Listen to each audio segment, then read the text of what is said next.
Hello friends, तर तुम्हाला पण बनवायची आहे का अशी तोंडाला पाणी सुटणारी साबुदाणा खिचडी?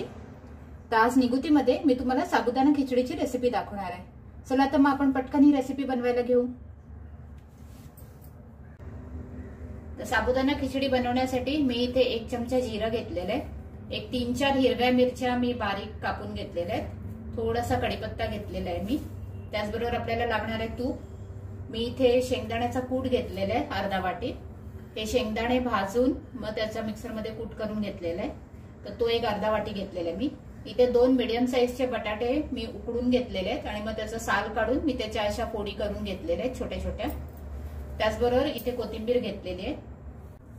त्याचबरोबर मी इथे 1 वाटी साबुदाणा भिजत घातलेले, तर एक 2-3 तास मी ह्याला भिजवून घेतलेले.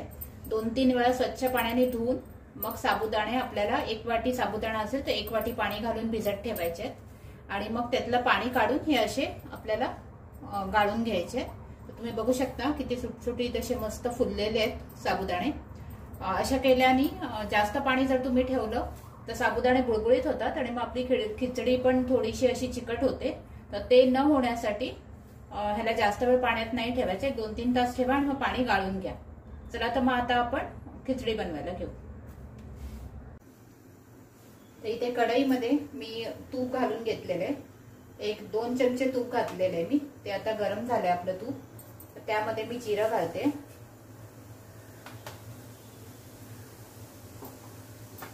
जिरं चांगलं तडतडलं की त्याच्यात आपल्याला मिरच्या घालायच्या आहेत.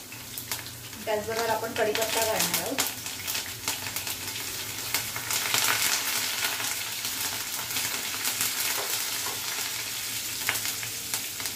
चांगलं तडतडलं की त्याच्यात आपण बटाटे घालूया. बटाटे आपण चांगले तुपामध्ये परतवून घेऊ. बटाटे तुपात असे परतवून घेतले की त्याला मस्त असा जास्त सुगंध येतो आणि टेस्टी पण लागतात. थोडेसे फ्राय करून घेतले आणि तुपामध्ये. तर आपण एक थोडासा वेळ आपण ह्याला तुपामध्ये जरा फ्राय होऊन देऊ दे. आपण बटाटे 1 मिनिटभर तेलात तुपामध्ये चांगले परतवून घेतलेले. आता आपण ह्याच्यात साबुदाणे घालूया.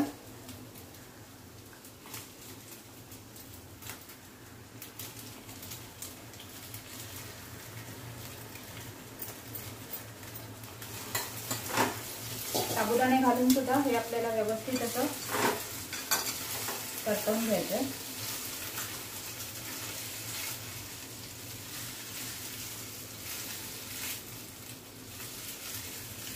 गॅस बारीकच ठेवा आणि हे 2 मिनिटं असं परतवतच ह्याला शिजू द्या.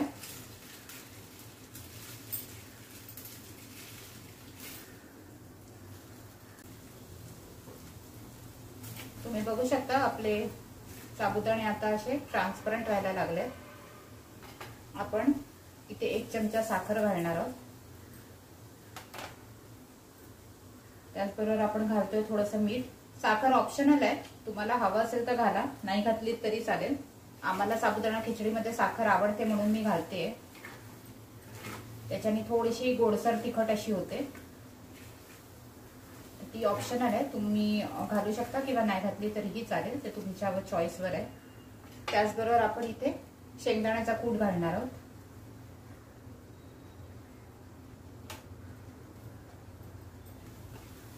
शेंगदाण्याचा कूट घालून सुद्धा आपल्याला हे व्यवस्थित असं परतवून घ्यायचंय.